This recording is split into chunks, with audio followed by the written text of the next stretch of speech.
grave. Listen to the wise man, tell me what it say. Listen to your heartbeat like it still bleed. A little bit of hope, yeah, it's what we still need. Say a little prayer for the moment.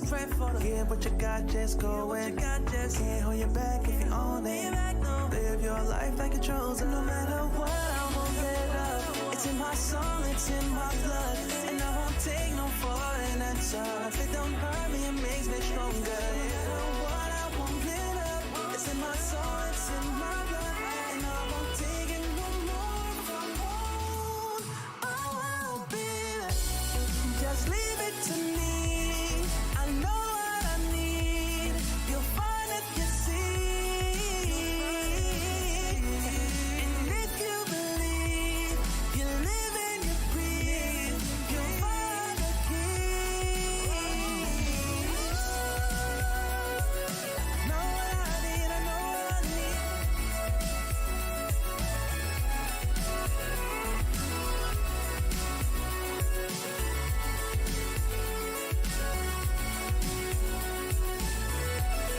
You find the keys,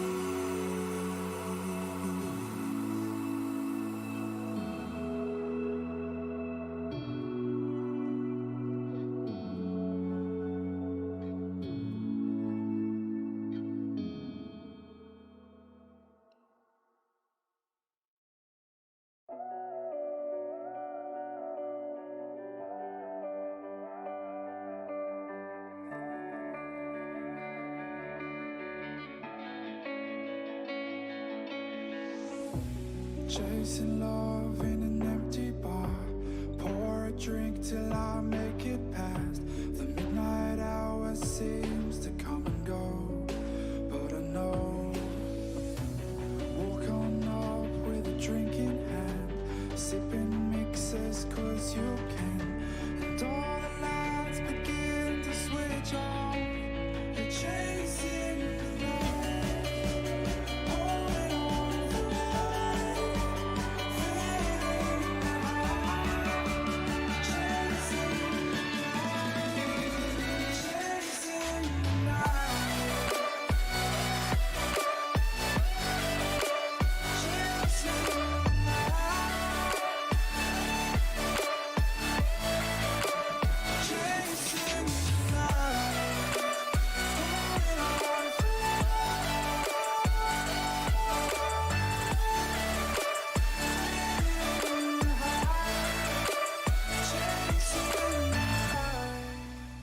Holding on for life, feeding the high, chasing the night, chasing the night. Hotel rooms and city squares, champagne bottles, drum and snare. The sights and cities seem to fall away when you stay. Locked in love for a night or two, losing sleep just to get off you. Day to day you wanna stay out. You're chasing the light, holding on for life, fading out. Chasing the light, chasing the night, chasing the night.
Good evening, ladies and gentlemen, and welcome to round 6 of the RCI GT4 Championship. And we're here at Silverstone for the season finale. It's a wet track, greasy conditions, and I am joined in the box tonight, all the way from South Africa, by George Smith. Good evening, Ryan. Good to be here with you. Indeed, it's a very different race condition out here at Silverstone than it is in South Africa. I see the track conditions read up greasy, and of course the rain coming down. So not the dry conditions, but most certainly not something unexpected at Silverstone. No, definitely not. Silverstone is it's one of those kind of circuits. The area of the woods in which it's located always throws up interesting weather conditions, and of course in ACC it's no different at all. So here we are for the finale of the GT4 Championship. It's been 6 action-packed weeks of GT4 racing. Every single race has been as good as the last, and of course we're here at the home of the British Grand Prix to finish out the season. And I have to say, George, it's been an incredibly enjoyable season so far, but as we come into the last race of the season, it's still all to play for between the top 3. Yeah, it most certainly is, and we'll get to go through the full standings rundown just before we go over to the live race. But those top 3 slugging it out, and most certainly do not want to remain disappointed. And of course, this is the race that they have to play for. And I'm kind of excited by the fact that it's got a little bit of a curveball thrown in with the weather conditions here today.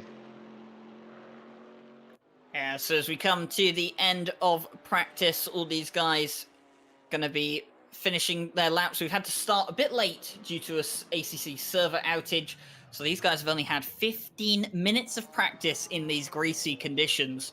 And of course, well, it's going to be entirely down to who got the best practice in, who got their pressures right, who got the setup right in these brief 15 minutes that they had to prepare themselves. And as we come to the end of practice now, we move forward to qualifying, a 15-minute qualifying session here for the last round of the season. And as we look at the cars all going out onto track at the moment, it's going to be interesting to see who can take pole in the last qualifying session of the season.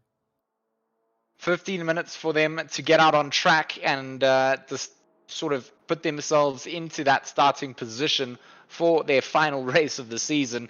I think the pressure, if it hasn't built up in qualifying session rounds before tonight, would most certainly start to be there for these drivers, especially if you are up trying to fight for the points. You do want to get yourself quite nicely up towards the front of the order to start things off, especially in these kind of conditions. It's not going to be easy to get off the racing line and make the outside moves that might lead you to run off track. So we look at Krzysztof Makowski currently out in the front of that whole train of GT4s, of course getting himself out quite early from the pits, which of course is pretty beneficial in terms of a qualifying lap. So good to see the Alpine out starting with a nice little gap out towards the rest of the field, and most certainly would have planned for that to happen. You have to be pretty ready to get out as early as possible. Yeah, so Krzysztof Makowski in the Alpine, making his way around on his outlap at the moment. And of course, he's been one of the protagonists so far this season. Had some very good results in the Alpine. It was a car that we really didn't think would be competing towards the front of the field, race in, race out. But Krzysztof Makowski has definitely managed to pull that car towards the front of the field. No matter the track, no matter the occasion, he has managed to bring that car into a good position, and he finds himself in the top 5 in the championship coming into the final round.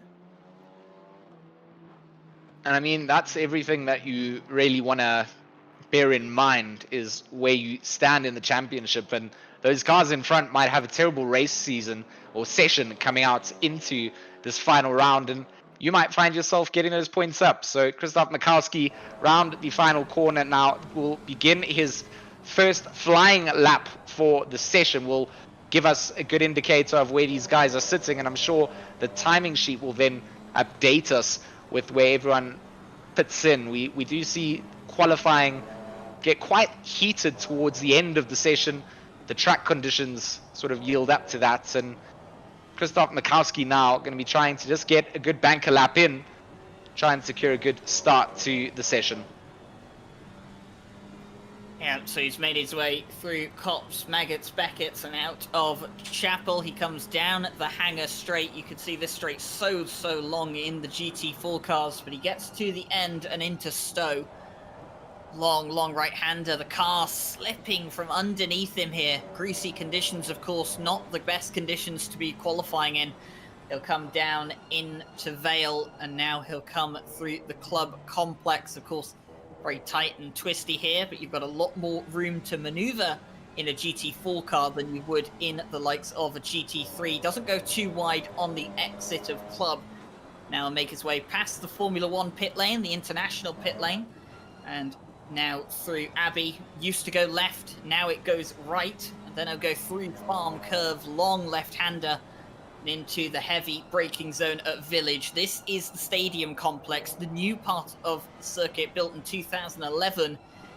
He'll make his way through to the loop and then out of Aintree. Aintree, a flat right-hander in any car pretty much. I'm pretty sure there's no car that has to brake going through that corner. And he'll come onto the Wellington Straight, the second of two very long straights here at Silverstone on your lap. And he'll come into Brooklands, tricky left-hand corner. Feels like it never ends, but then you have to get the car positioned right for Luffield, which is a long right-hander that also feels like it never ends. But Krzysztof Makowski, his car positioned well, hasn't gone too wide, should still have a valid lap. He'll come through Woodcut to end his lap, tight towards the wall as he comes through. He'll set the first lap of the session. It's a 2:15.390. So we'll see Marcus Lawrence immediately top things up there with a 2:15.1 to take first. Billy Octane will slot himself into third position with a 2:15.5.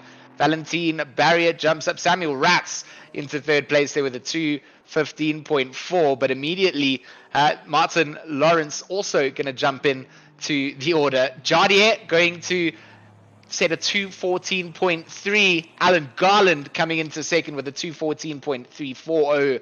So literally 3 thousandths of a second between Garland and Hanzik at this point. Yeah, very close. And of course, Jaroslav Hanzik wanting to prove that he can mix it up here. Of course, we've seen how much Jardier can race with a lot of the guys here, but he hasn't had the best of luck in the GT4 Championship so far this season. So coming into the final round, he's going to be hoping for some more luck this time out. And if he could put himself on pole position, that'd be a great way to start. Yeah, especially with his third place in the championship. You know, definitely would like to see if he can get a good race session coming in here at Silverstone. Harry Conway comes through Woodcote and will cross the line with a 2:15.8. Going to put him into 9th spot so far. So within the top 10, just ahead of Valentin Barry in the number 72 Alpine, and just behind Billy Octane in the number 333 Camaro. Yeah, so we're currently looking at Marcus Lawrence, the third place car at the moment in qualifying. 7/10, almost 8/10 of a second off of Jaroslav Hanzik's time. I can only assume that a few of these guys struggling to get clean laps in because of the conditions we have here. Of course, greasy conditions, guys, you've got to remember, it's not dry, it's not wet. It's in that in-between period in which the cars really do struggle to put down the power and find any grip, really. But of course, it's just not wet enough for wet tyres, but obviously the dry tyres do have quite a lot of work to do around here. Oh, it's that knife's edge that you don't want to find yourself in, and it looks like for now the guy's doing a decent job to get some lap times in. A couple of cars still yet to set their times with 7 or 8 minutes remaining on the clock. They most certainly can do so. So Jardier's still going to remain our pole sitter for the moment in that Yas Heat Aston Martin. I am a fan of the paint job on that. Again, a bit of a retro Miami vibe coming out from it. Yeah, so Jaroslav Hanzik He's gone Actually, no, it's Alan Garland now that's jumped up to pole Oh. position in the 101 Porsche Cayman.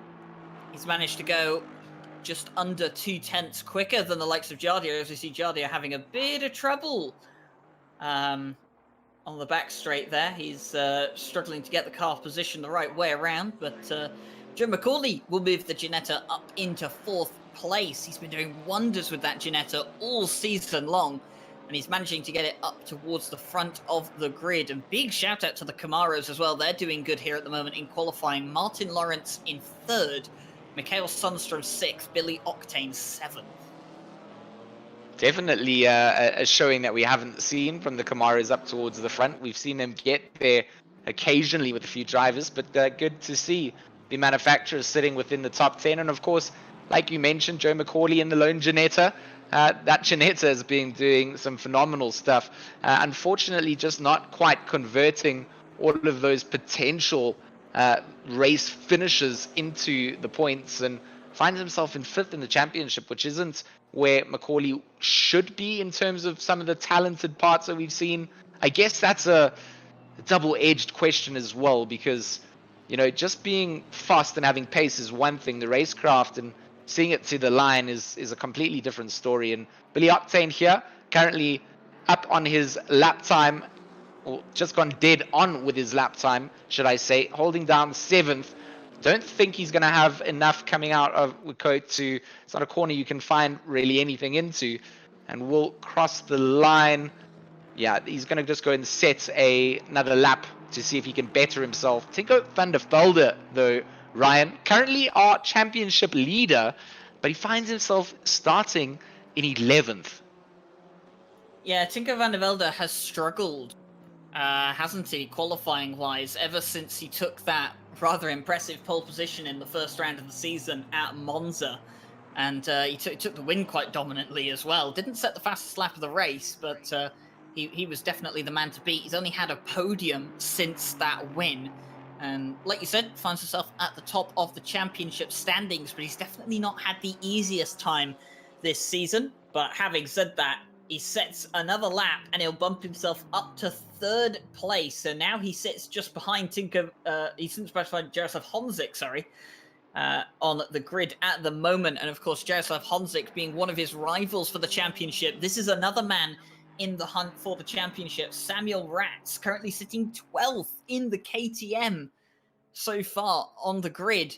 He's 2nd in the championship, 1 point behind the likes of Tinko van der Velde. But if Samuel Ratz is going to mount a championship effort tonight, he's going to have to do better than that. I mean, yeah, on the previous lap, just before that, when we saw van der Velde sitting down in 11th place, Ratz was sort of in that same sort of region, championship leaders. That's where they fight it out. It's all down to the points, but, you know, 3rd maybe coming into contention. Van der Velde's done a good job to get himself up to 3rd.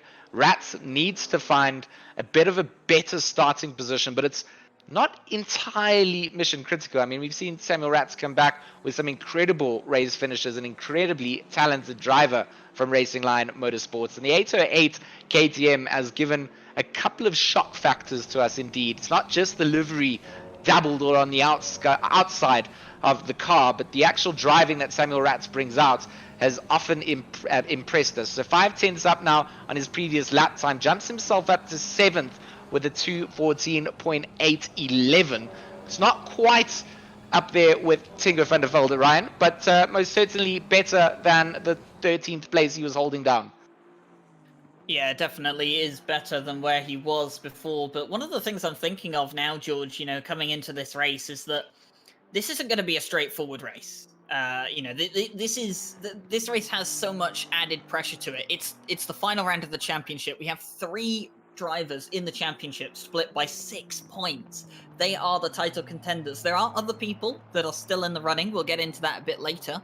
But they're not really at the front of title contention. However, if, you know, the 3 guys at the top all have a really bad race, it could be one of those guys outside of the top 3 that takes the championship just based on capitalizing on opportunities. And, you know, this is going to be a race of attrition. It's going to be a race of who can get to the end first in the best condition possible. absolutely what needs to happen. And I think that's what makes this whole championship quite exciting, is the fact that no one's quite run away with the field and everybody has been kept quite humbly close together. And any massive finish with your opponent not having a great race could just change up the entire field. And we see Jardia doing exactly the same thing. They're going to take pole position at 2:17.749, 4/10 faster than Alan Garland's Cayman time, which was looking pretty solid. So with 2 minutes left of quali, Jardia turning up Yas Heat. Yeah, Jardia is definitely getting quicker now. Alan Garland 4/10 off of that pole time, and well, Alan Garland is out on track, but he's not up on his time at the moment. In fact, he's a 10th down. So he's going to have to hope to find some time somewhere. And in these tricky conditions, it's so easy to lose time. And finding time can, it can be fairly easy to find out where you're losing time, but it's fairly difficult to nail on how you need to go quick through there and what you need to do to keep that momentum up. And it is about momentum here. This is a very technical circuit. It's got every type of corner imaginable here at Silverstone. And of course, when you add these greasy conditions to it, that just makes the race even more difficult. And of course, qualifying is exactly likewise. We're looking at Martin Lawrence at the moment. He's coming out of Luffield now, and he'll make his way throughout Woodcote. He's 2/10 up of a second on his lap time at the moment. He'll come towards the timing line, and he will go third provisionally with just under a minute remaining. That's exactly what Samuel Ratz will want to see, is Van der Velde being knocked a little bit closer down the field towards him. And of course, that's going to be an interesting story itself. Martin Lawrence doing a great job there, going to get himself in an extra lap as well. So he's got another lap to try and better his time. 7/10 off of Hanzik and about 3/10 off of Garland's time. So potentially could better himself out. But, it's not bad to start up towards the front of the top 5 here at Silverstone. It's a safe region to get a nice runaway cleanly out of T1 and out into Maggots Beckett. So I think that the front of the pack going to be very happy with where they've qualified. The mid pack is going to be insane, especially if these are the conditions that we see going over into the race. And it is going to be an interesting race indeed. Mikael Sandstrom, our 10th sitter, or 10th on the grid sitter at the moment. The Camaro within the top 10, 899, will come through Woodcote now. Is he coming through Woodcote, or is this the old? No, he's on the he's on the Formula One. Formula One. Okay, coming down into Abbey now. Yeah, he's going through Abbey and into Farm. Into Farm, got it. And then down into the braking zone of Village. Ryan is teaching me Silverstone, obviously being from the UK. He's got a lot of knowledge on the British tracks. I get to the easy card in giving him some South African track knowledge. I only have one track that we have to learn for ACC, which is Kyalami. But doing my best to learn all the tracks as we see Sundstrom sending it out of Aintree down the Wellington Straight. And will be trying to see if he can find some more time. He is up at 10th as he comes down into the braking zone of Brooklands, trying to keep control of that car onto the inside of the apex for Leffield. And neat and tidy is all about the name of the game here. 3/10 up, and it is most certainly slow in, fast out for Mikael Sandstrom. Just Woodcote to go, and Sandstrom here potentially going to find himself up in terms of his position. We'll cross the line going up into 7th place at 2:14.751 coming out. 1 second almost entirely off of Hanzik's pole lap. But, like we said, it's the start of the race that counts the most, and getting through the opening lap is going to be critical for everybody. Marcus Lawrence puts himself up into 6th place with his final lap of the day, and we're watching Alan Garland at the moment.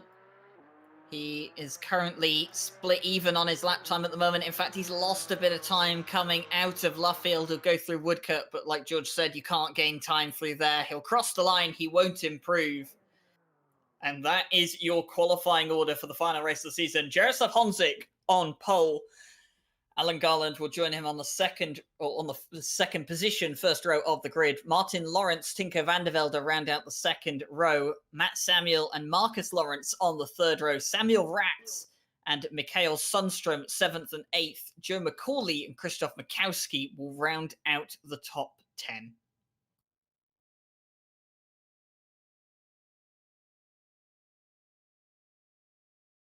So I think now that we move towards the grid, it's about time that we do have a talk about the championship standings, because of course that's what this race means to so many of these guys coming into the final race. So here we have it. The GT4 championship standings as they are. Tinko van der Velde leads the way, 209 points. He's 1 point in front of Samuel Ratz on 208, and then Jaroslav Honzik on 203. These are the three protagonists of the championship, but do not discount Krzysztof Makowski, Joe McCauley, or Martin Lawrence. They're all within a shot of potentially taking a championship win here today if they get a good result and the top three DNF will score a low amount of points here today, George. Absolutely. I mean, Sandstrom, Guglia, and Chartier in 8th, 9th, and 10th. Then down to Marcus Lawrence in 11th. Matt Samuel holds 12th. Andreas Simon in 13th. Alan Garland in 14th place. Valentin Barrier in 15th place. 16th to Quaid Klaassen. 17th for Billy Octane. 18th for Dustin Vust. Stephen Vust in 19th place. And into 20th, Andy Boardman. Bashir Jadwa, 21st. Michael Tauscher, 22nd. He's unfortunately been disqualified from the championship, I think it was, on the previous round. Alexander Borodai, Darren King, all the way down in 24th. He's not present tonight, and he's not had a good championship so far. Christian Bichel, Andrzej Dedicek, Jason Webb, who unfortunately had to step out of the championship earlier on in the season. Jan Matthias, Matthias Kopf, and Harry Conway, who surprises me to see Harry Conway all the way down in 30th. But of course, he's qualified 11th, so he could get a good haul of points today. Indeed, Ryan. And to be honest, the entire field of drivers that have come through and given us a show on the streams that they have been able to be a part of have been an incredible parts of the story that has been this GT4 championship. As we come out into the final round here at Silverstone, it feels almost a little bit sad in my heart to know that we are rounding out to the closing phases right now. And of course, we do have a full race duration ahead of us, so no need to be too sad just yet. But there's a little part of me that feels like we'll lose a part ending the GT4 championship. Yeah, it's going to be a shame to see this championship come to an end, but all good things must come to an end, and it's through things coming to an end that new things can begin. And of course, we'll have an announcement about the next Monday championship on the live stream at the end of this race. So of course, once the race is over, I will be giving you guys the sweet details about our next Monday championship starting in a few weeks' time. And sign-ups should be live within the next week. It's going to be incredibly exciting. I really hope a lot of people look forward to it. But as we are about a minute and a half away from the start of the formation lap, George, I have to ask you, who's your pick for tonight? I often pick the pole sitters, and I'm going to do the same thing again today. I feel like I'm going to pick Mr. Jaroslav Honzik in his Aston Martin, currently in pole position. Third in the championship on 203 points. And he's only 4. How many points is he away from Tinko van der Velde? I've completely forgotten the gap between first and third. 6 points, okay, because first and second is 1 point, and he's only 6 points away from potentially taking the championship. So would like to see Jardier pulling out something magical. What about you, Ryan?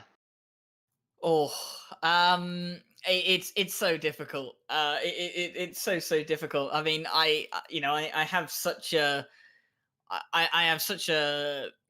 don't know if it's biased or just, I have a lot of respect for Tinko van der Velde because he's someone I've raced personally in the past, and and I always like to see people doing well that I've had personal experience racing against, as we're about to go live for the formation lap.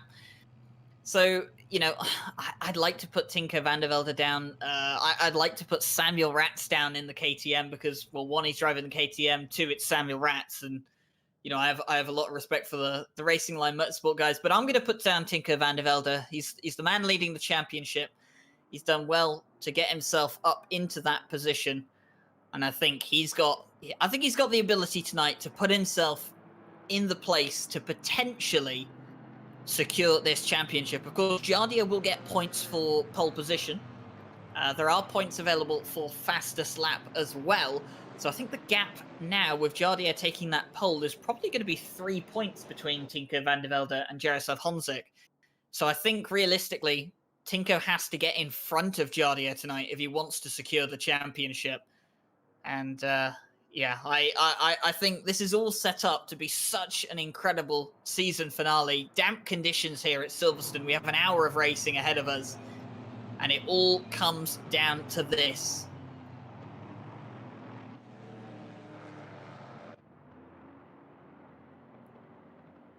So as they go around on the formation lap, Jaroslav Honzik will be looking for his second race win of the season. Alan Garland and the likes of Martin Lawrence, they'll be hoping to maybe pick up their first win of the season. And we've actually had only one repeat winner so far this season. That's Wolf Matuszka. And you probably saw on the championship standings earlier on, Wolf Matuszka sits 7th. And he's not here tonight. So, yeah, big shame for Wolf Matuszka. I don't think he would have been in the championship fight, or not well within the championship fight anyways. But he definitely could have mixed things up today, but unfortunately he's not here tonight. So realistically, it is just the top 6. Tinko van der Velde, Samuel Ratz, Jaroslav Honzik, Krzysztof Mikowski, Joe McCauley, Martin Lawrence. They are the 6 names to keep an eye on tonight for the championship. The main 3, Tinko van der Velde, Samuel Ratz, and Jaroslav Honzik, they are the protagonists. They are the most likely winners tonight for the championship. But of course, anything can happen in sport. And in racing, that could never be more true. Can't discount anything, and it really does come down to what these drivers put out from themselves and what they're capable of doing out on track. It's going to be an intense battle all the way down to the line between Tinko van der Velde, Samuel Ratz, and Jaroslav Honzik, of course, for the potential of the championship. Krzysztof Mikowski, if everything goes absolutely wrong, potentially might be able to sneak his way up the order, find himself on the podium. He sits in 4th overall, starting down in 10th place though. Yeah, it's going to be difficult for a couple of these guys that are obviously championship contenders, but obviously not really the protagonists tonight. I mean, we have the likes of Joe McCauley and Krzysztof Mikowski who could throw a curveball in tonight, and Martin Lawrence as well. But of course, it's all going to come down to what happens over the course of this 60-minute race. They're starting to line up in double file, and we are close to the start of the final round of the GT4 Championship. It's been an amazing 6 weeks so far. The first 5 races have not disappointed, and I don't think the last one will disappoint us either. 2 by 2, they make their way through the final hairpin, and it is a sight to behold indeed. It's always something that I like to commentate on, is just the fact of having all these GT4 cars in the lobby all together, pushing it in this pro tier, all deserving to have their spots and all fighting it out to see where they find themselves at the end of this championship. And of course, a whole variety of manufacturers on the line.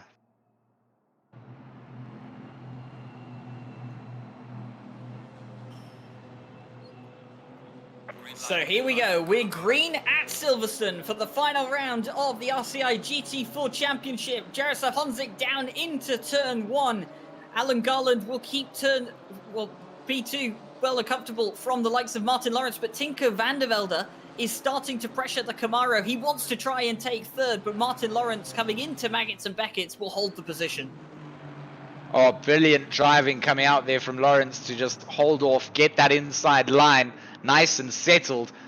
Honzik leads the train down. It looks like we had a nice clean start. All our cars in the shots as they make their way down the hangar stretch. Now, Garland in the slip from Jardier. Going to pull out to the outside. Going to try the outside line here. Jardier going to have the inside apex. Garland going to cut back across the line to try and find some space. Hasn't quite managed to get the move done. Maybe lost out a little bit there to Lawrence as they make their way down to Vale for the first time in these GT4 cars. Those brakes in these greasy conditions. Brilliant driving coming out from the top three to get it done nice and clean. Jardier not feeling the pressure that Garland would want to be putting on him in this opening lap just yet. Lawrence, Van der Velde, Lawrence, Samuel, Rats, Sundstrom, McCauley, and Claessens round out the top 10 as they make their way through Abbey. And just brilliant racing coming out so far in the opening lap from our leaders as well as the rest of the field. Yeah, Alan Garland trying to look on to the back of Jaroslav Honzik. He wants to try and take the lead of the race. The Porsche does very, very well in the wet conditions here. And of course, he's going to be looking to try and put pressure on that Aston Martin in front, but he does have to worry about Martin Lawrence behind. The Camaro has really good drive out of the corners, but I have to say Marcus Lawrence is looking interested on the likes of Tinker van der Velde as well. Mercedes on Mercedes here as they come through Brooklands and into Luffield. And of course, Marcus Lawrence, he's still got a shot at getting into a really good position in the championship. He's not looking to win the championship, but he could still finish in the top 5. So he's just worried about his position so far. He doesn't care about the fact that Tinker van der Velde leads the way, and he's going to be trying his hardest to get past him as we finish the first lap at a damp Silverstone. And that's exactly what Samuel Rats will need. Rats down still in 7th place. Of course, they will be scrapping it out for the championship positions. But Lawrence doing so much work here onto the back of Van der Velde, trying to put the pressure on coming into Maggots and Beckett, trying to force the mistake through this incredibly difficult complex of turns. And it will look like Lawrence does, it does look like Van der Velde will hold off the likes of the pressure, gives himself a couple of car lengths as they make their way down the hangar straight. And just what Tinker van der Velde needed to do was put his head down, not yield to the pressure, and hope that Matt Samuel would catch up to the likes of Lawrence and start putting some equal pressure onto him. Joe McCauley and Quaid Claessens look like they're having a little battle. Looks like Quaid Claessens going to slot himself past into 9th place as they come down into Vale now. We see that Janetta trying to get that position back off of the BMW, but it will be Mikowski in that Alpine, the number 11, to start to put on the heat towards the back of the Janetta McCauley. Martin Lawrence had a bit of a moment coming through Stowe at the end of the hangar straight, but he did manage to catch it. Ooh. Getting a bit nervy out there, it seems, as well. Krzysztof Mikowski in 11th place at the moment. He's under pressure from Harry Conway. And Boardman in 13th there in the sole McLaren 570S on the grid tonight. And Krzysztof Mikowski, of course, if he wants to have any shot at taking a surprise championship win here today, he's got to do a lot better. Boardman and Conway are going side by side. Boardman, who is mowing the lawn a little bit in that McLaren, is putting some pressure on. It's wide for Conway, and the fight is back on. A little bit of argy-bargy going down. That's going to allow Cormac Ryan Meenan to get himself past that McLaren of Boardman. So not working out quite for Boardman. He's lost the position. He had some incredible pace to get onto the back of Conway, but look at Cormac Ryan Meenan here putting the pressure on. Harry Conway now needs to get defensive. He does not want this big pink BMW getting up the order. Yeah, Cormac Ryan Meenan, he showed his strengths multiple times this season. Of course, he's had to miss a few races, so his championship standing is not reflective of where he probably should be. But we know exactly how fast this guy is, and of course, taking opportunities where they come. Boardman and Conway, that little bit of a bump, it will be investigated by the stewards. We have live stewarding here today, and of course they'll keep us up to date on anything going in and around the circuit incident-wise. Just a bit of pit lane information for you. Andreas Simon and Christian Buschel have both been in to serve their mandatory pit stops for this race, so they're getting those out of the way nice and early. As in, you can see now Darren King and Billy Octane going side by side, and I think it's going to be Billy Octane that comes out on top against Darren King at this point in time. Billy Octane will go a bit deep into Vale, but he should get that Camaro turned around in time to make sure he can clear off Darren King. Good work to keep it together out through club, and big work coming in again. We see that Alpine starting to rear up, and this time it's going to be Valentin Barry in that number 72 starting to get onto the back end of the number 38 of Darren King. That BMW, of course, being robbed a little bit of a position from Billy Octane, and a little three-way position battle coming in between Conway, Ryan Neenan and Boardman as they make their way down through the loop down into Aintree. And it will be Cormac to hold off the likes of Boardman again, but just incredible pace coming out from the lone McLaren on the grid, Ryan. Yeah, Boardman definitely showing his stuff, and it's one of the cars that we really do wish we had more of on the grid. One car that we do definitely have a lot of on the grid, although they haven't really shown their pace this season, is the BMW M4. We kind of make a point of it almost every race now, or at least I make a point of it almost every race, that the BMWs are just not doing well, and even in these wet conditions, the BMWs just are not really showing any strength whatsoever. And I think the kind of early telltale signs that the BMW M4 is really geared towards the circuits with long straights on them, and not many twisty corners is starting to show true.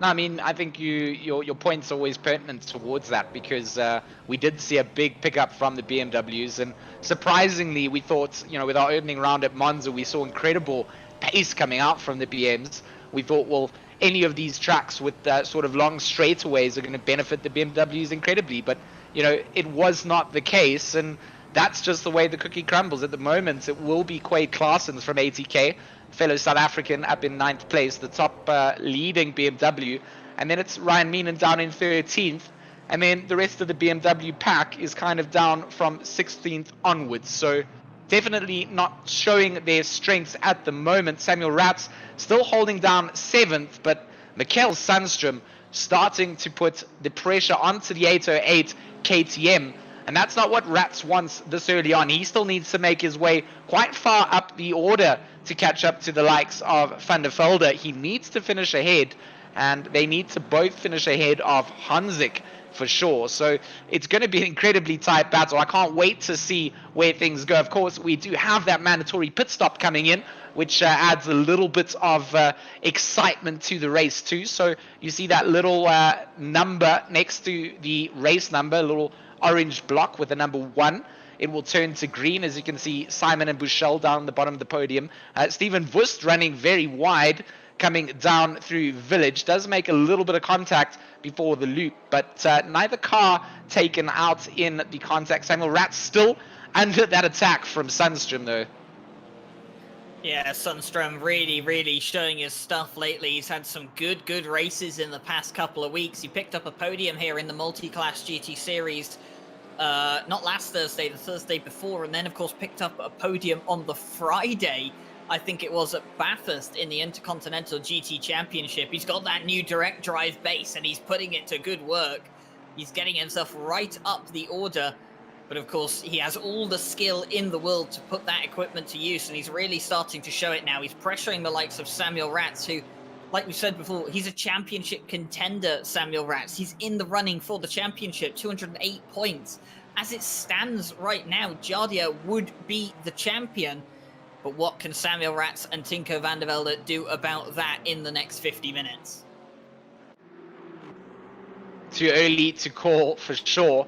And these guys all showing why they deserve to be up in the pro split. This little three-way battle, I call it a three-way battle, as Claessens starts to get onto the back end of Sundström. Could be quite interesting. Around the outside goes Sundström. He tries to make this work out through Stowe. He's going to be sent off into the track limits, have to tuck back behind Samuel Ratz, but that's allowed Quade Claessens to get even closer. We get that splitter cam from the back of the KTM, looking towards the menacing grille from the Camaro. And you can just see how incredibly close these drivers are putting it on the line to try and find potential overtake maneuvers. Around the outside of Stowe tries Sundstrom, didn't quite manage to make it work out, and has now lost a couple of car lengths to the likes of Rats, and still has the pressure from Claessen's behind.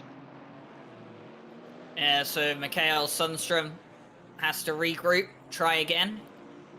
And of course his eyes focusing backwards at the moment to the likes of Quade Claessen's Joe McCauley there in 10th as well. Can't ignore him, but here is Alan Garland. He's under pressure from Martin Lawrence. Martin Lawrence, one of the outside contenders for the championship here tonight, but he could turn everything on its head if he can get himself up into second place and start challenging Jardia.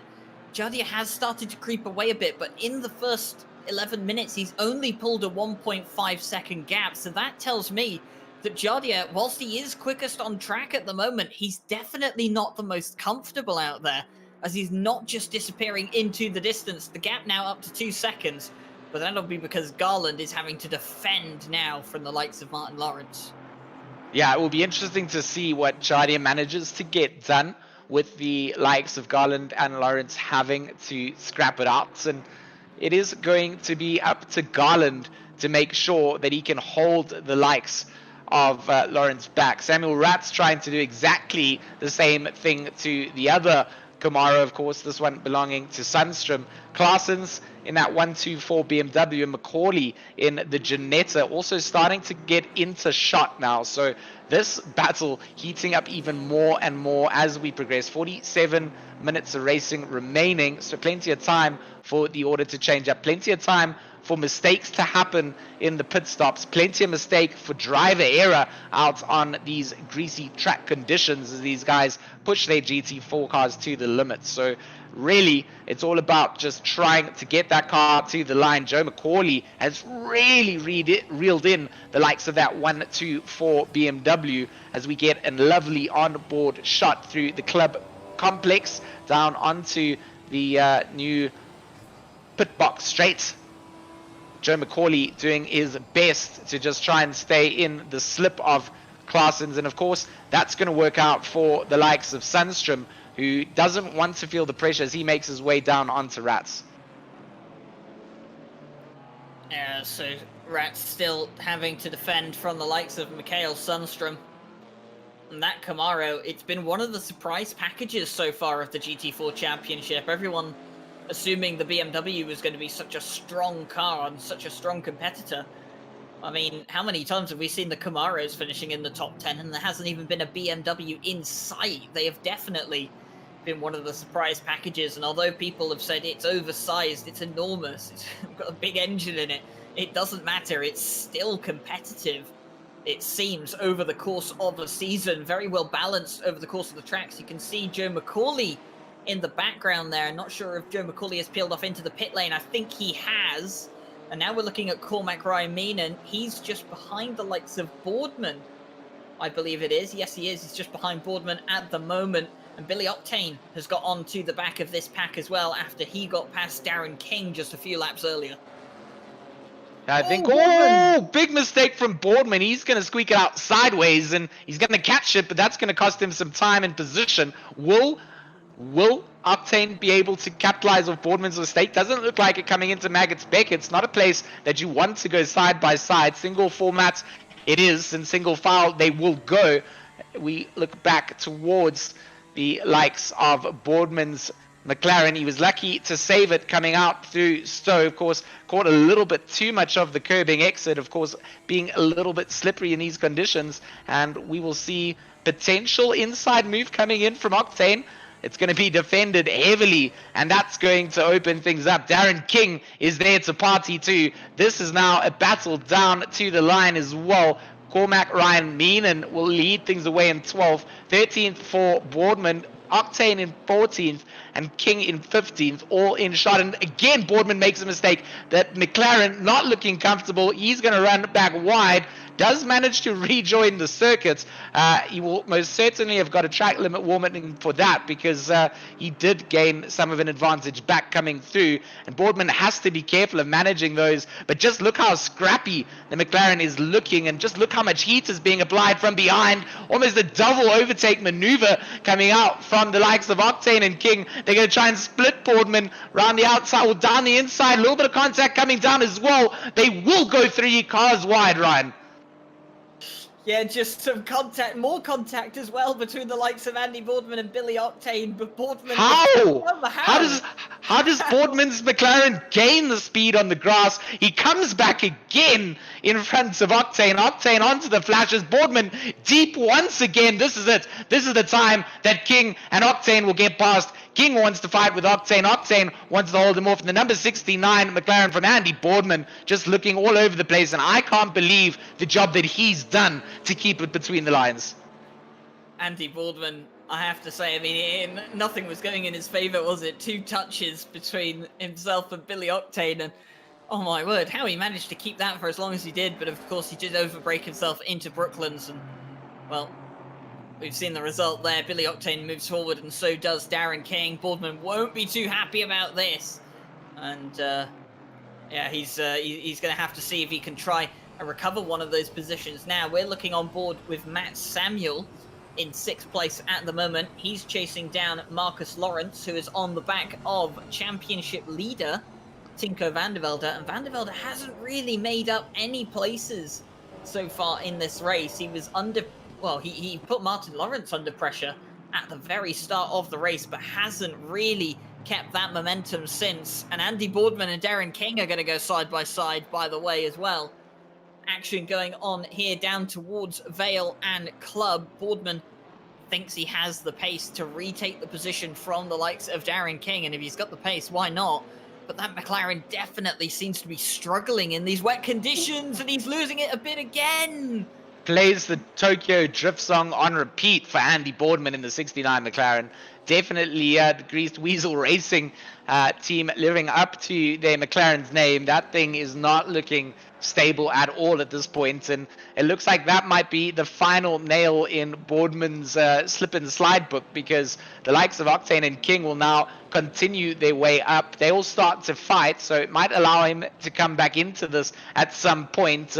But it will be a nice exit from King as they now go through Aintree onto the straight. Oh, I mean, it's already a pass coming out, and Billy Octane not able to contest. So Darren King, with phenomenal pace coming out, will eventually get through what would have felt like a circus for the last couple of laps. Yeah, Darren King hasn't really had a great season to forget for him in that BMW, and of course, he's just going to be glad to have got through all of that in one piece, and he'll make his way further up. He's now into 13th place, but he has quite a bit of a gap now between himself and the likes of Cormac Ryan Meenan. It's about 3.5 seconds, as we see Marcus Lawrence still under pressure from the likes of Matt Samuel. And of course, Matt Samuel, you know, he took pole at Zandvoort, and then in the wet just slipped down the pack, couldn't gain any momentum, and just lost loads and loads of places. But it seems here at Silverstone, in the wet, he's starting to go forward instead of backwards. I'm so glad that you actually brought up that topic, because it was something that I wanted to talk about and just say, do you remember Matt Samuel's performance in qualifying at Zandvoort? And, you know, I think him being a real world drift champion from the UK, I think the slight slippery conditions certainly are going to work into his favor, you know, with all that experience out on track, kicking cars sideways. So his ability to maybe catch some of the mistakes and slides that some of the other drivers might not be able to recover from, also something that works out in the wet. So doing a good job holding down 6th place, putting that pressure on. And Mikowski, talking about putting pressure on, now onto the back of that ATK BMW, the 124 of Quade Claessens, trying to hold on to that 9th place, but Mikowski just putting on so much pressure in that little Alpine.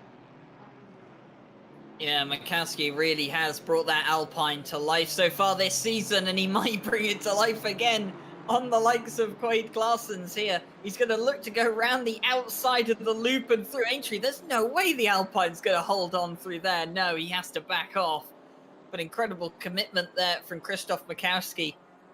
And it doesn't look like he's going to have the pace today to potentially keep up his outside chances of a championship win here. But he's definitely going to show everyone the world that Alpine is no slouch, and with a good driver behind it, it can definitely get itself towards the front of the grid.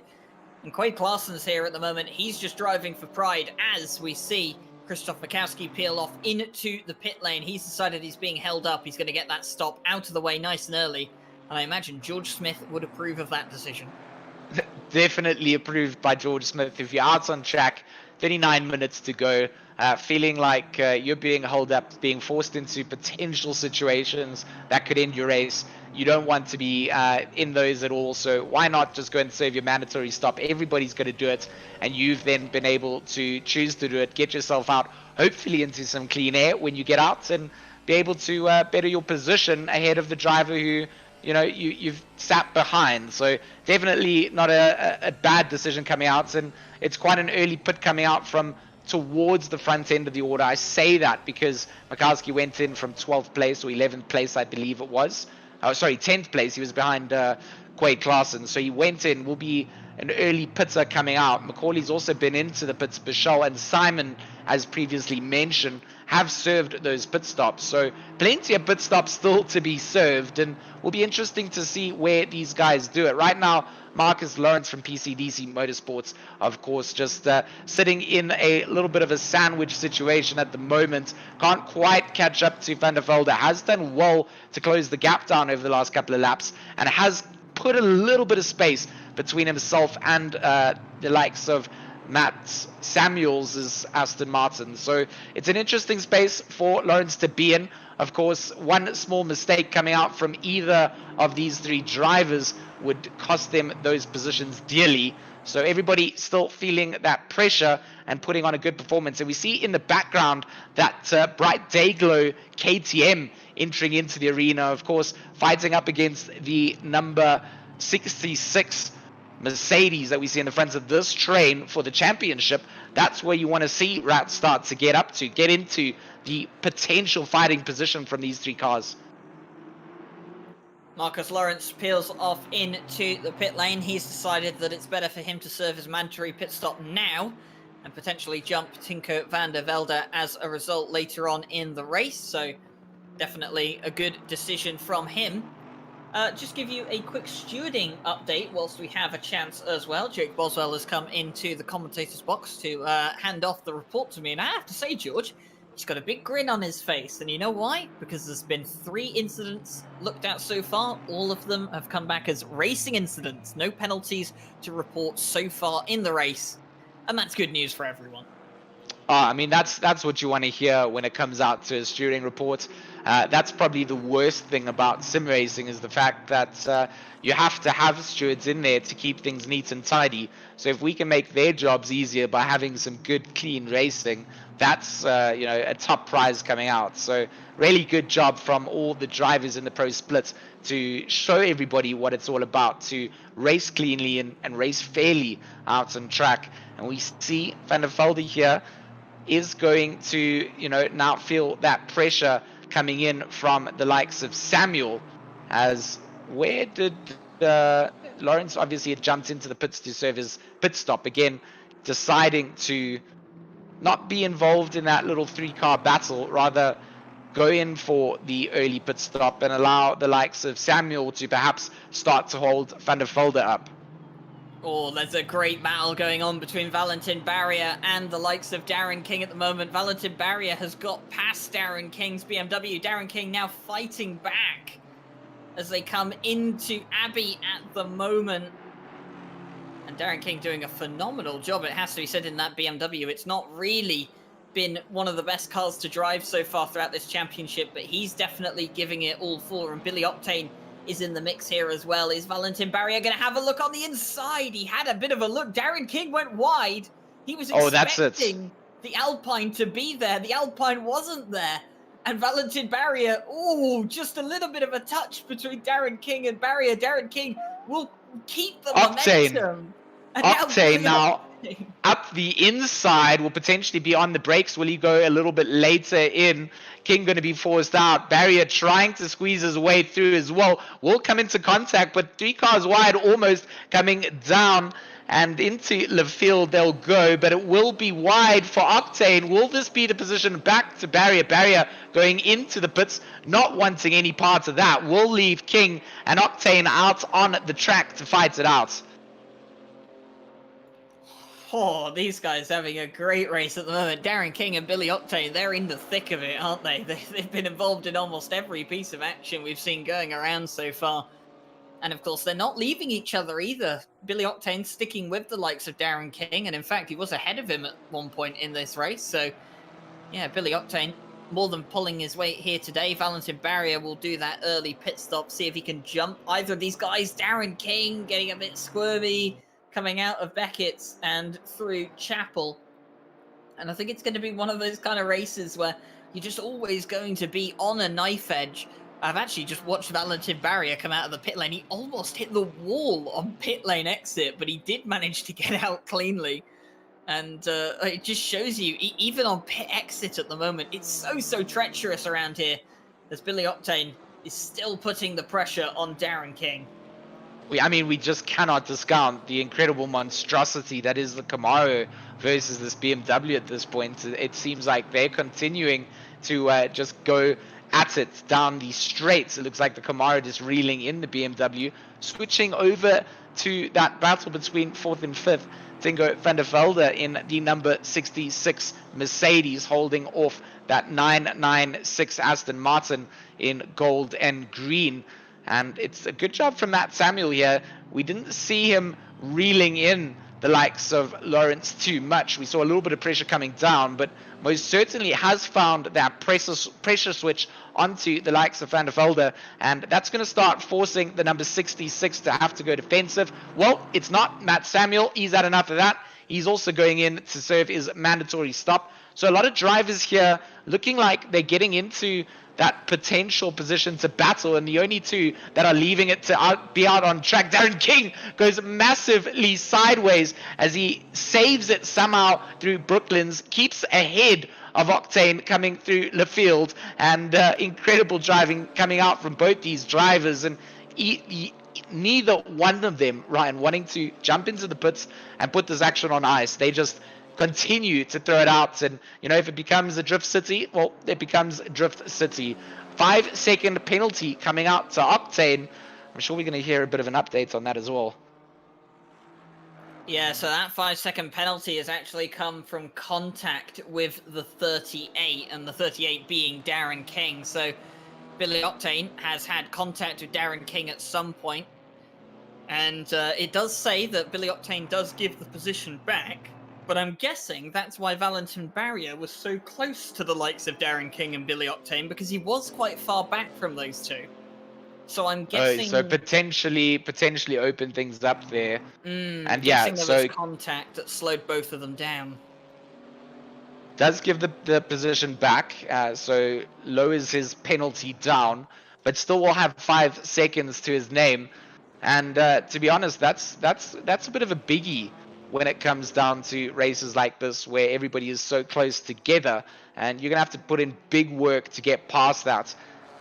Cormac Ryan Meenan in his pink BMW, the number 12, still fighting it out with the likes of that number 69 McLaren from Andy Boardman as they make their way down into Village, and either one of them wants to yield a position, and they're also giving us some good action on track. We saw Boardman struggling a little bit with that McLaren here in these conditions, but seems to have got it dialed in enough to really have a fight. Look at that launch he gave himself out of Aintree. I mean, it's like a rocket ship, Ryan. Yeah, it definitely is, and Boardman will make his way past Cormac Ryan Meenan. And that'll move the McLaren up into 9th place. Obviously, the pit stop's still pending. Harry Conway, he's closing down the likes of Quade Clarson's in the 124 BMW, of course the 28 Mercedes. Harry Conway sitting about 30th in the championship. He's in the top 10 at the moment, so a massive haul of points for Harry Conway at the end of the season would do him very, very well indeed. Mikael Sundström still pressuring the likes of Samuel Ratz, but up at the front, Jaroslav Honzik has got a gap of 2.9 seconds to Alan Garland at the moment. Jardia starting to pull away as we hit the halfway point of the race. I mean, a driver we have not had any sort of screen time on, or availability to have screen time on, because of all the battles happening down the order behind. But yeah, definitely starting to find some rhythm is Honzik, as that 3.2 seconds lead over the 101 Porsche from Garland. Definitely well worth noting in these conditions. And unless Garland can start to answer back soon, that clock is ticking down, and it's all going to be up to Honzik to make sure he closes out this race without incident, without any sort of problem on his end. It's all about, we talk about chasing down a driver, overtaking a driver, but leading a race in itself is so difficult. You govern yourself, and you're constantly trying to then put that pressure on yourself to get that gap towards the guys behind you. And that's exactly what Garland does. They come down the Wellington Straight. We do see our three leaders in shot. I mean, Honzik in first, Garland second, and Lawrence in third. Three completely different manufacturers as well. So always good to see a little bit of a different manufacturer battle as we go to each circuit.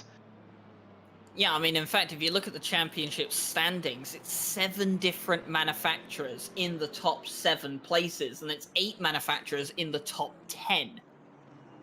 So that just tells you, the diversity of manufacturers that we have here on display throughout the course of the championship. And I can list those off. It's Mercedes, KTM, Aston Martin, Alpine, Ginetta, Chevrolet, Audi, and BMW as well. So, so many manufacturers all so close together in the top 10. And it's what GT racing is all about. As we look at Samuel Ratz and Mikael Sundström, it's been like this for a while now. The big Camaro looming over the top of the prototype-esque KTM. But of course, Samuel Ratz is one man who does not crack under pressure, and he's no stranger to situations like this. Absolutely not. It's all about just him making sure that he gets this Dayglow KTM to the line and get as many points as he can to try and better his position over the likes of Van der Velde. But of course, with no cars between him now and that number 66, we could see our championship leaders out on track at the same time, at the same place, and that's exactly what I've signed up for. But Sundström potentially a little spanner in the works here for the 808. He can't throw that Camaro anywhere as they make their way now through club. And good job from Sundström to just keep Ratz honest and just keep the pressure on for the entire duration of the race. Yeah, Samuel Ratz in the 808 KTM, the Racing Line Motorsport entry.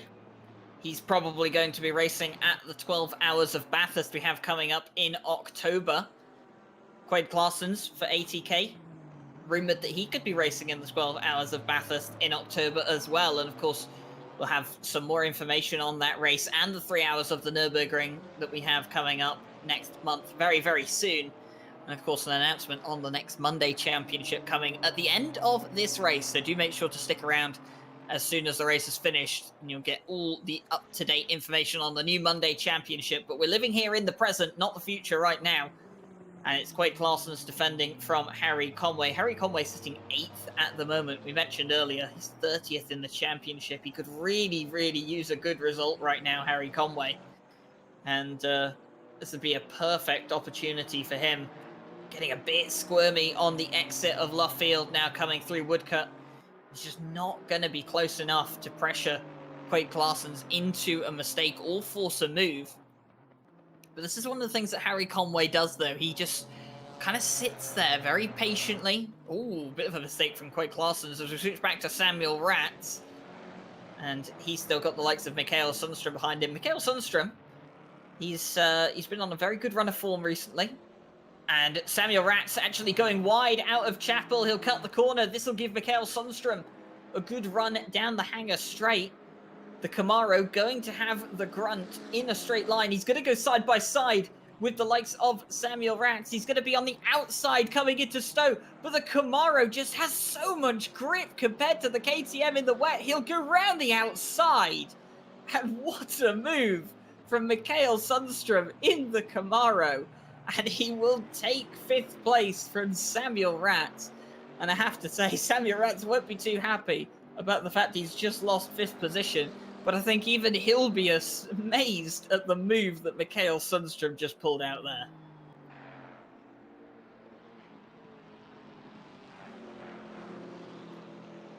So Mikael Sundstrom moving himself up into 5th place. It's taken long enough for him to get that move done. Samuel Ratz isn't quite finished though. He's going to want to try and take that place back. And he's going to go for the inside move here, is he? He's going to try and take the place back. But is the Camaro going to have the grip to stay on the outside line through Aintree? I think Sundstrom is going to have it. He's going to go on the curb. He'll touch the grass. He'll lose some pace, but now onto the back straight. He's still going to have the pace over the KTM, and he'll maintain 5th place.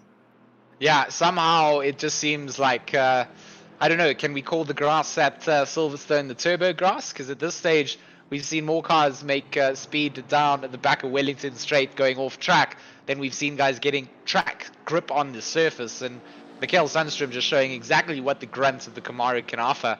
Manages to still hold off Ratz after making a mistake and put a couple of car links in between them as they cross the start-finish line to begin what will be their 16th lap here today. And just incredible respect coming out from both drivers. You saw the space being given where moves were available and plenty of space for both of them to go alongside. There was no incidents of touch and just classy driving coming out from both, and that's really what you want to see at the end of the day. Cormac Ryan Meenan in the pit lane to serve his mandatory pit stop. Billy Octane has also been in to serve his mandatory stop, so he's dropped down the pack as well. And 23 minutes of this race remaining. It's going to be interesting to see how the rest of these strategies play out. One of the things I'm looking at the moment, though, it's not been a good race for the Wust brothers so far. Dustin Vust sitting down in 21st, all the way at the back of the pack, and, well, Stephen Vust is in 14th, but I imagine once he's been in for a pit stop, he's going to be much further down than that. Yeah, not working out for those boys in the BMWs at all. And good work coming out from the likes of Claessens and King to have some of those BMW manufacturers within that top 10 standings. And Quade Claessens still holding off the likes of Harry Conway. Both of them yet to go into the pits. And of course, if they do go and serve their pit stops, they'll then put themselves sort of back down into the mid-pack of the rest of the drivers. So I guess they also planning out that strategy at this point in time. 21 minutes left of the race. Still knowing that you have to serve your stop. That's going to come in at some point. But we've really seen all kinds of strategies, Ryan. I mean, guys have gone for the undercut. We've seen the extreme overcuts as well coming out. And, you know, it's been a little bit of a, you can't really call what's always worked. But the early pit stop strategies seem to be what we've seen benefit drivers in positions over a consistent average over the tracks. Harry Conway, he's pulled into the pit lane. He's decided that he's had enough. He's going to go and serve his mandatory pit stop. And yeah, strategies have really played a big part today. Cormac Ryan Meenan, by the way, is still in the pit lane. He's been in for a while now, so I'm guessing there's obviously an issue with his car. That might be a retirement from the race. So, doesn't look like a good day for Cormac Ryan Meenan on his return. Of course, he's had to miss 2 races, unfortunately, this season. But it looks like this could potentially be curtains on his race for tonight. We're still looking at Mikael Sundstrom. And he's got ahead of Samuel Ratz, but he's not pulling away really quickly from the likes of the KTM. He is, you know, kind of just keeping his distance. Samuel Ratz is staying there, just saying, you know what? I'm going to keep you honest, and if you make a mistake, I'm going to have that position back.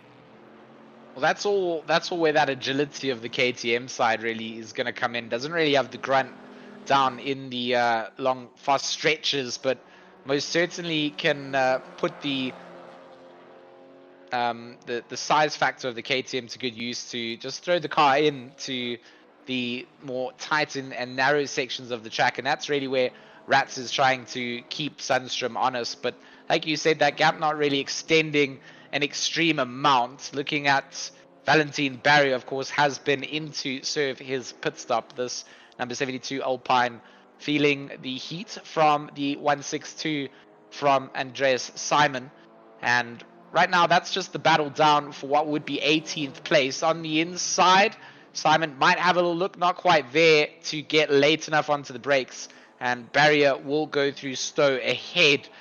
But like we said, that 5-second time penalty to Billy Octane might become a little bit more of a factor as the likes of Barrier and Simon make their way up the order, or Mikhail get Sundström closer. made a mistake, George. I don't mean to cut you off, but Mikhail Sundström made a mistake going into Luffield, and that had allowed Samuel Rats to catch right back up to him, but the Camaro just seems to have so much grunt out of the corners that it didn't really matter. No, you see, that is again where we keep on saying this. What is it? Genie in a bottle Camaro, bottled in some lovely black and gold from Mikhail Sundström, seems to really have been afforded some luxuries of making those mistakes and still being able to grunt it out. Samuel Rats having what has felt like a very clean and clinical race at this point, is doing everything that he can as they make their way down the hangar straight.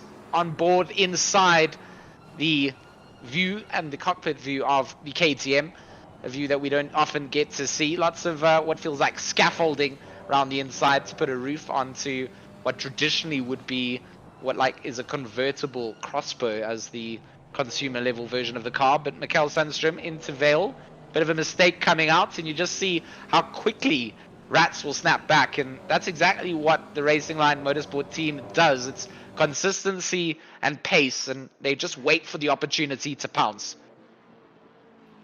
Yeah, Samuel Rats.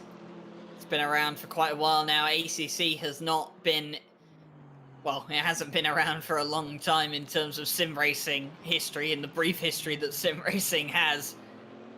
But Samuel Rats has definitely established himself in ACC as one of the more recognizable drivers, like Jardia, like Darren King, so many others, Andre Franca, Mike Noble, and Kevin Saklari as well, one of his teammates. And it'll be good to see some of the Racing Line Motorsport boys back. Once the summer months end, they will come back from their holidays, their hiatus. And we're now looking at Alan Garland. He's got Martin Lawrence behind him, another Camaro, doing well here today. And Martin Lawrence, it's been a while since he's been on the back of the Porsche Cayman, but he's taken a while away from the race. It's probably been about 30 minutes since he's been this close to the Cayman. Now, does he have the pace to get past the lime green Porsche machine? I mean, he has definitely got himself up towards potentially getting into that spot. Another battle that has been brewing up as well would be the likes of Matt Samuel onto Marcus Lawrence from PCDC. And this Mercedes versus Aston Martin showdown, of course, also an interesting one to keep an eye out on. We just saw how dominant the Mercedes was out in the opening rounds, and then kind of just felt like a bit of an interim level car. It did great, but it wasn't sort of stand out as completely dominant. And it's been a good, interesting championship overall to just see where all these drivers have managed to find their rhythms, find the nuances of the various GT4 machines that they've picked up. And they didn't have much time in testing before committing to a car for the championship. So you got to give them props to staying with it and holding it off. And we get some time now with our Yas Heat team number one, Aston Martin. Jardier doing a great job out front. I mean, 6.3 seconds lead over Garland's 101 Porsche. And we talked about it, Ryan. He started off a little bit slow, But Jardia, one of those drivers that, he just continues to bring and deliver. And if he finds time, he finds time, and he's found a lot of it. Almost 7 seconds gap as we jump back to the likes of Matt Samuel. We go on board with the 996. Yeah, Matt Samuel chasing down Marcus Lawrence. And Matt Samuel will be hoping for a very good result today. He's not had a great time in the championship as Marcus Lawrence seems to have gone deep into Village. And now they'll come through the loop. Matt Samuel will close back in onto that Mercedes AMG GT4. Now they'll come through Aintree.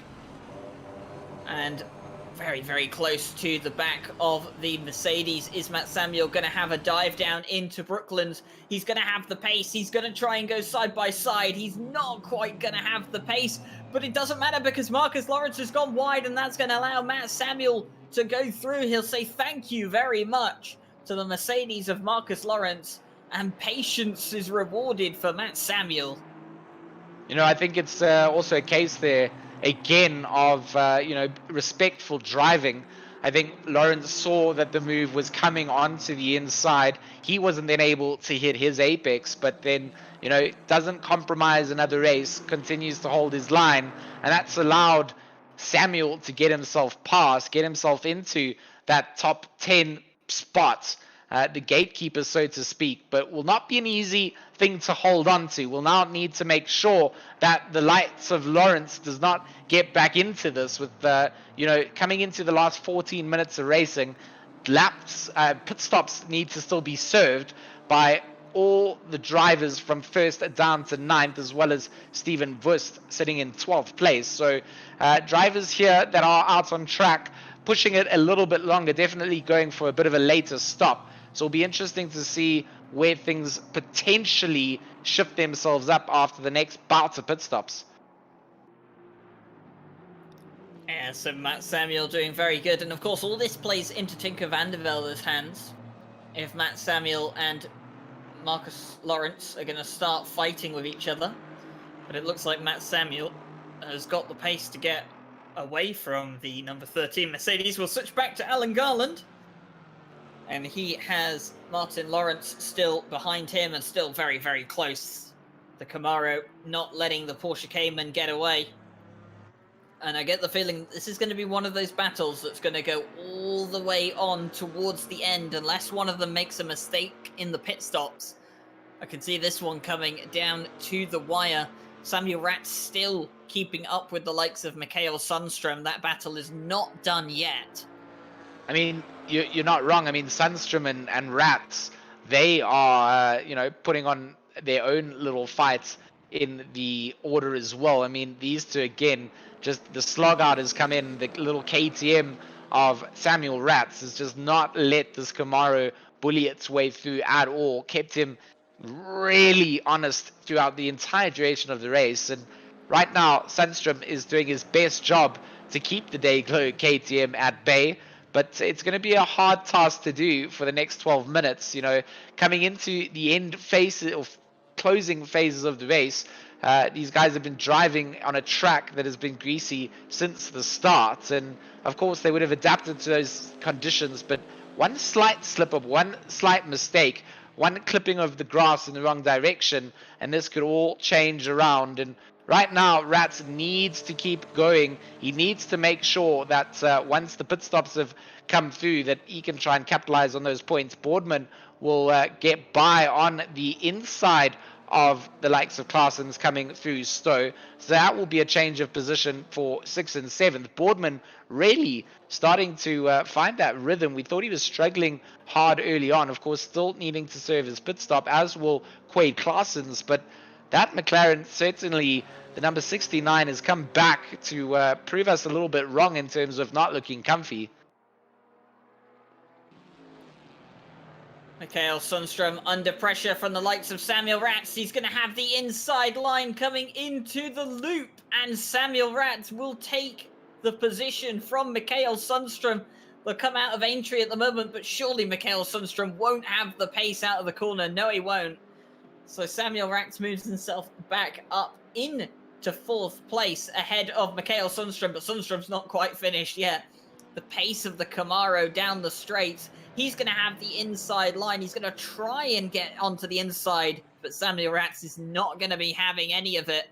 Whilst all this is going on, by the way, I have to tell you that Martin Lawrence is getting really close to Alan Garland. 2 battles going on really, really close at different parts of the track. In fact, they're only about a few seconds up the road from the likes of Ratz and Sundstrom, as Garland will now lead Lawrence down towards Maggots and Beckett.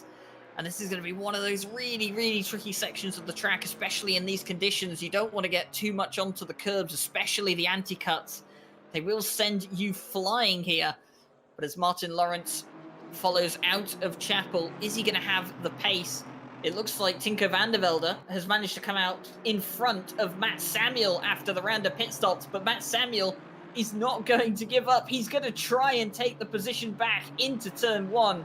Tinko van der Velde not having any of it. Look at this cut coming in. It is going to be Samuel through Stowe, cuts back through, and will now give himself a little run through. Van der Velde knows that Samuel is going to be coming back across, very aware of that, and doesn't put his car in the wrong place. Samuel does manage to get that move done, and this is exactly what the likes of Samuel Ratz will need to happen. Of course, Samuel Ratz being caught up in his own battle, having to go into the pits, will be interesting to see where he comes out in relative position to the likes of Van der Velde. But if Samuel keeps on making Van der Velde hold up here, there's no more pit stops to now decide on, where if you're caught up in air, you can just back off into the pits and come out in clean air.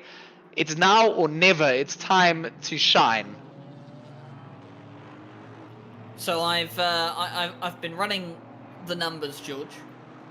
And, I do like it when you do some mathematics for me, right? I'm probably not the most experienced mathematician in the comm box here, but I've been running the numbers, and well, let's put it this way: if Jaroslav Honzik wins, if things stay as they are right now, he is champion, no doubt about it. For Tinko van der Velde to still win the championship, and Jardier, well, if Jardier wins the race, Tinko van der Velde has to finish 2nd, and he needs the fastest lap of the race. Oh, I mean, so basically, it's down to the wire. If Jardier continues where he is our championship winner for the GT4 season. But if that changes up in any sort of way, Tinko van der Velde really needs to get his move on after the line of pit stops come down, as Mikowski and Conway fight it out through Lefield. And it is still a battle all across the lines. I mean, we look down through the order and there's cars almost, if they're not a couple of tenths within line of sight, they're a few seconds down the road from each other, and it's literally one mistake can change up the order. But it's all about the championship at this stage, and 7 minutes to go. Jardier still leads things out, 7.4 seconds now to that 101 Porsche. Jardier's got to be careful though.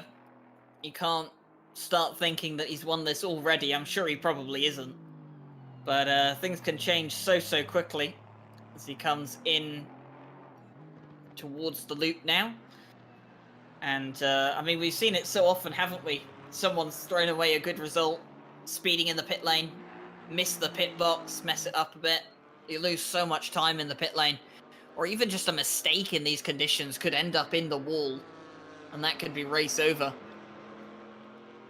Even like you said, you know, you're busy trying to set up your pit stop or, you know, get those things prepared, and a momentary lapse in concentration, and you've then missed your braking points, and because it's so slippery and unforgiving, then that's race over with 6 minutes to go. So Darren King, he's now under pressure from the real world drift champion Matt Samuel.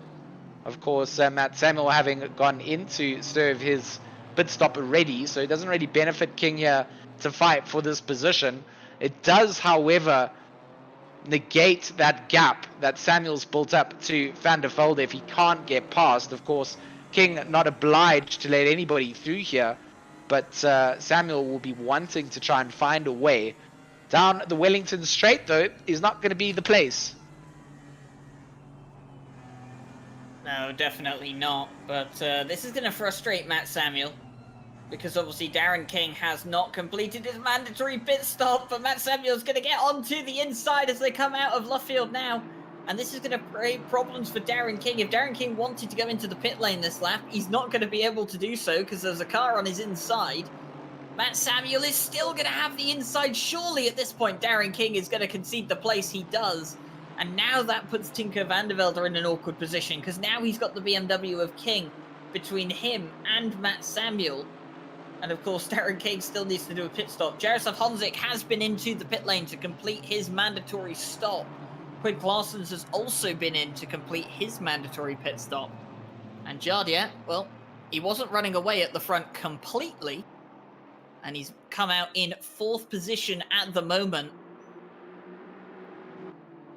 Well, anybody that is going in to serve their stops now is loving the fact that there's so many fights happening out on track for positions towards the front of the order. So, you know, for all of those guys serving those stops, that's what they will want to see. Van der Velde will get by through Stowe onto the likes of King. King still having to serve that pit stop. So all these cars coming past them will go past when he goes into the pits. Like you mentioned earlier, Ryan, if King wanted to go into the pits, he was unable to do so because Matt Samuel was on the inside.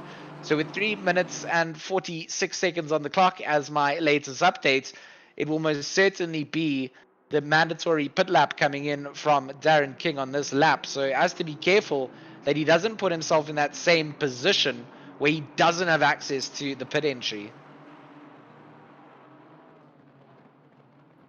Marcus Lawrence, he'll be finding himself under pressure from Mikael Sundstrom if he can't get himself past Darren King fairly sharpish. And Mikael Sundstrom, of course, he's just loving it at the moment, isn't he?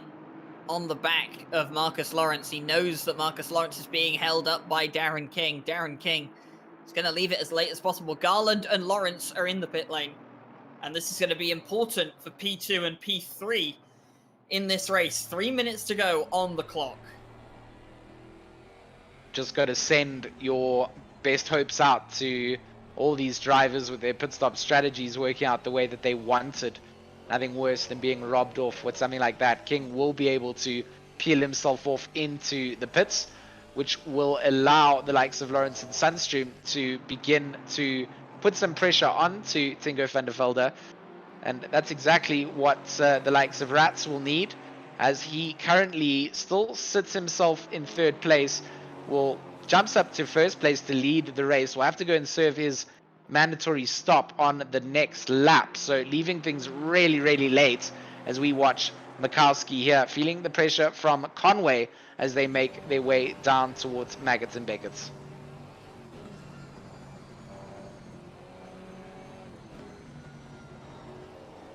So 2 minutes remaining of the race. The season is almost over.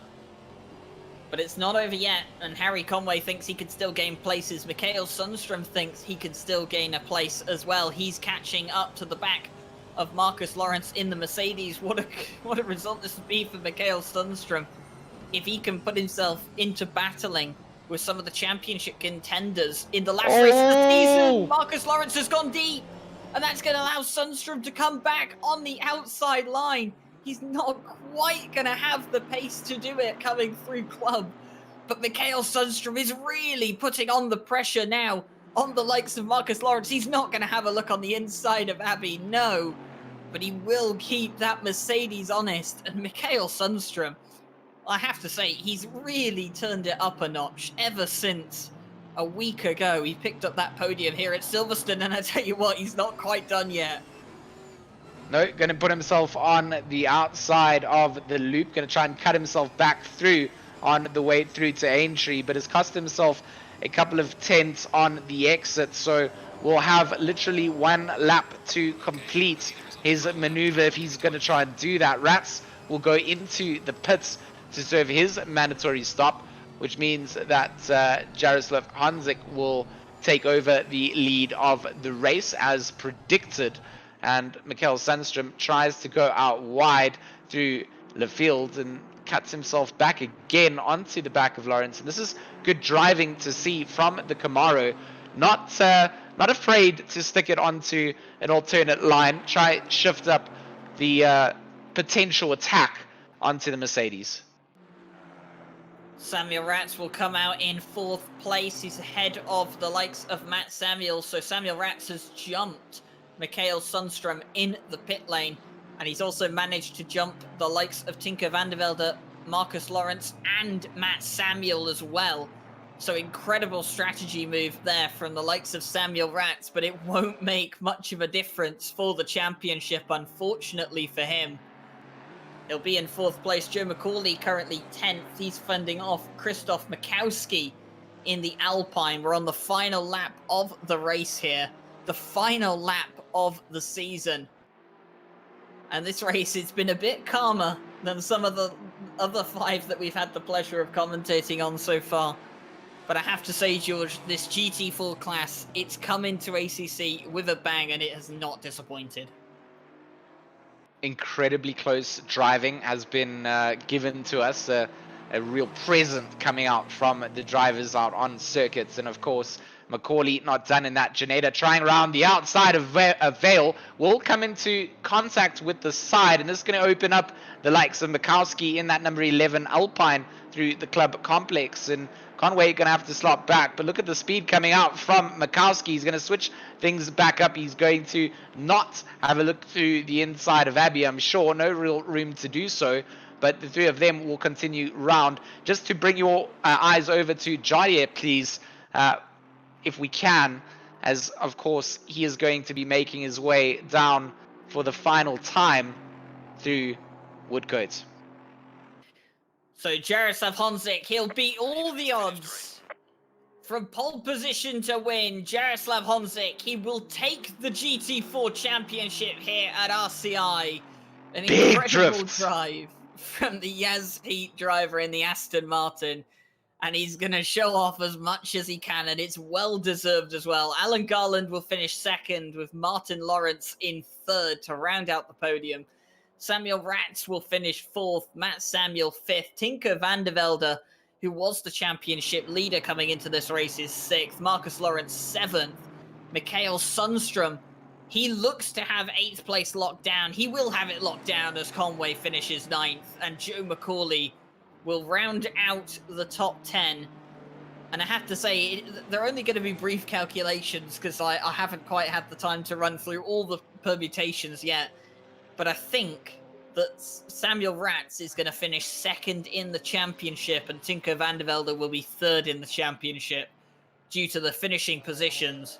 But one thing is clear, and that's that Jaroslav Honzik is the RCI GT4 championship winner. An absolute phenomenal show to come back and take things right at the final line, Ryan. I mean, we talked about it, we alluded to it. We said that it was potentially there for Jadier coming into this race, sitting in P3 in the championship on 203 points. Samuel Ratz in 2nd on 208 points, with Tinko van der Velde leading on 290 points. Jadier needed a big result, and that's just what he got. So I'm pretty sure that all the Honzik fans will be absolutely thrilled with the fact that he managed to take it home with an incredible pole position, take it home from the get-go. Not a single mistake was made, or not something that we were privy to at least, and convincing race win coming out, just what he needed. Yeah, so it's been an incredible GT4 championship. It really, really has. And I've had the absolute pleasure of having Nick Setnick do a lot of the broadcasting this season. He's joined us in the comm box as well for a fair few races today. And, well, I've had also the pleasure of George Smith joining me in the commentary box. And it's going to be so, so cool to see the next GT4 championship that we host. We're not entirely sure when it will be. We will definitely be having a season 2 of this championship coming in the future. But as for what's next on Monday nights, well, I think you guys have waited long enough. If anyone had competed in the Lamborghini Masters event that we held at Kyalami Lamborghini Super Trofeos and Huracan Evos, both on the same track. That was incredibly fun to watch. Well, we're going to have a championship of 2 manufacturer-based cars, and I have to say it's going to be quite interesting indeed. It's the McLaren Masters Cup. 2 classes, the 720S GT3 class and the 570S GT4 class. 25 720Ss, 25 570Ss on the track maximum per split. 3 splits open, 6-round calendar. The championship starts on September 14th. So we'll have a 2-week break on Mondays until the next championship. Sign-ups to come later this week, but it is definitely one to look forward to. And we'll be starting the season in Barcelona for that one, for an early morning race. And I hope as many of you as possible can join us for that series in a few weeks' time. So, in the meantime, if there's anything else you'd like to watch on RCI TV this week, well, we definitely have a few things in store for you. The season finale of another championship actually is coming your way, and it's going to be the season finale of the Thursday Multiclass Series. Yes, we're going to be finishing off the Thursday Multiclass Series at Suzuka, GT3s and GT4s on track at the same time. Samir Brahimi practically has the championship locked down, and James Parker practically has the championship locked down for GT4s, but they are still possible that they can be beaten. Bruno Cadilli in the GT4s, he still has the chance to take the win in GT4, and I think there are still 2 competitors in the GT3 class that could take top honours. As for what's going to happen on Friday, well, we have the finale of the Intercontinental GT Pro and AM Championship at Suzuka as well. In fact, there's going to be a lot of Suzuka this week, and both the pros and the AMs are going to be live here on RCI TV. I'll be joining Jesse Lee and Random Coolsign in the box for the last race of the Pro Split, and I believe it will be, is it going to be George Smith who you're going to be joined by for the AMs? I think Thomas again. I'm not 100% sure, to be honest. So Thomas Crab most likely, but yeah. So we have the finale of the Intercontinental, so the pros and the AMs. The following week we'll have the finale for the silvers and the rookies. Hopefully we'll be able to stream both of those for you guys as well. And well, I mean, once all that's done, that's pretty much all of our current championships over and done with, and the second wave of championships will be beginning very soon, within the next week or so. In fact, September 5th is when the Night Owl Championship begins as well. So that's going to be super exciting to get into, and I'm hoping to be able to race in that as well. You should have Jesse Lee and Josh Lation commentating on that series for you as well. We also have the Ginetta Zolder Cup event this weekend on Sunday. That should be an absolute blast. All Ginettas at Zolder, a track they do extremely well in. And I have to say, if you're not excited for any of those races over the next week, well, I can't help you, unfortunately. So thank you very much, everyone, for joining us here tonight. Your support's always incredible. Make sure to hit subscribe and like the stream. It really does help us out a lot. Thank you very much to the stewards for all their work tonight in the live stewarding box. And, of course, big thank you to Nick Satnick and George Smith for joining me here tonight. But from all of us from RCI and every driver here who's competed in the championship this season, thank you very much for watching, and enjoy the rest of your evening.